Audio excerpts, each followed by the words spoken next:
అందరికీ నమస్తే అండి. రేపు కార్తీక శుద్ధ అష్టమి, దీన్నే బుధాష్టమి అని కూడా పిలుస్తారు. రేపటి రోజు విశిష్టత ఏమిటి అంటే, రేపు పార్వతీ పరమేశ్వరులు ఇరువురిని కూడా ఈ బుధాష్టమి రోజున పూజించిన వారికి సకల శుభాలు లభిస్తాయి. అష్టమి తిథికి అమ్మవారు అత్యంత ప్రీతురాలవుతుంది.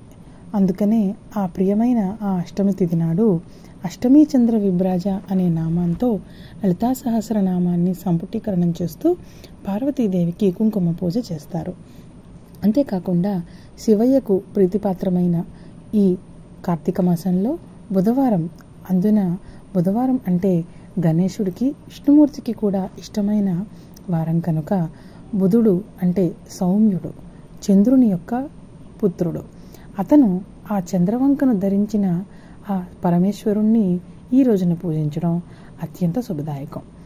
అంతేకాకుండా ఈ అష్టమి రోజున చక్కగా పగలల్లా ఉపవాసం ఉండి రాత్రికి ప్రదోషకాలంలో శివపార్వతులను అభిషేకించి అర్చించిన వారికి సకల అభిష్టాలు నెరవేరుతాయి. ఈ బుధాష్టమి రోజున పూజ చేసిన వారికి అసలు ఏమి సిద్ధిస్తుంది అని మీరు అడగవచ్చు.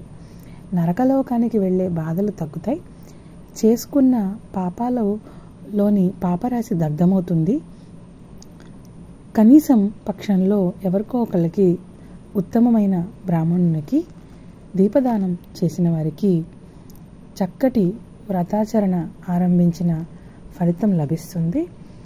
బుధాష్టమి ముఖ్యంగా మనము తెలుగు రాష్ట్రాల్లో కన్నా ఉత్తరాదిన అధికంగా చేసుకుంటారు.